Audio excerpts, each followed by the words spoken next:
one of the first things for caregivers is I would encourage them to understand first of all, they need to understand what is the substance or what is the behavior or what is the addictive issues in their family members. The reason for that is caregivers would have been impacted by the symptoms, the behaviors, and the extremes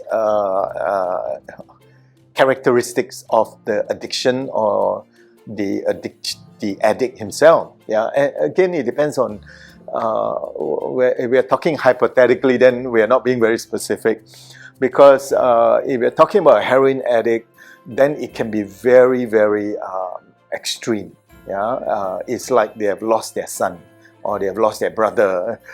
This is a different person I'm living with. You know, what happened to the intelligent young man? You know, and so there can be a lot of losses in terms of how they have been coping with their loved one or their family member. So I think first of all, caregivers need to understand that it is the substance, it is the behavior, it is the whether it's like process addiction or gambling and things like that.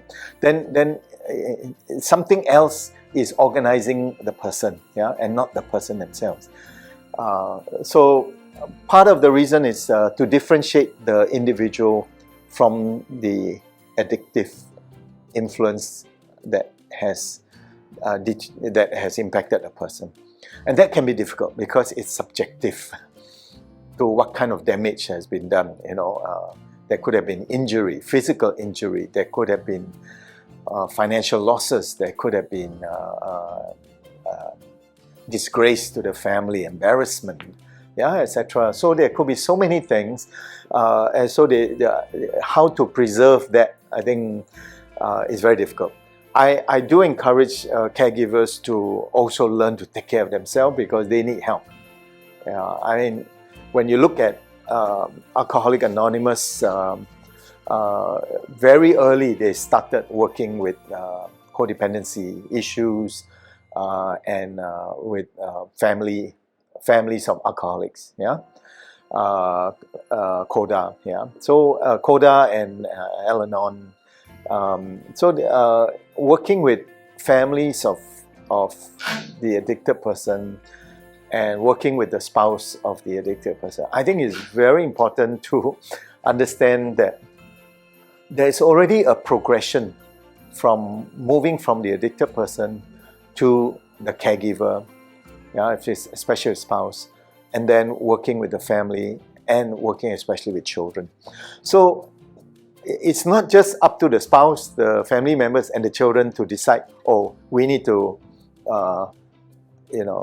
take a different approach with the family member or with them.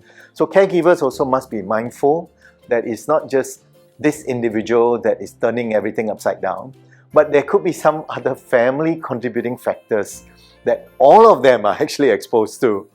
And not just this one, because he joined this group and they are the bad people and they influence, which was the storyline that I grew up with. It's really these people on the outside, I don't know who they are, but his horrible friends is the one who got him involved in drugs. And so they fail to look at family systems that actually may predispose them to overeating or to overachieving, or something else, and not drug addiction. So caregivers also must be mindful that they are not just reacting to the addicted person, but they are also impacted by a possible systemic impact on themselves that may predispose them to some other behavioral issues.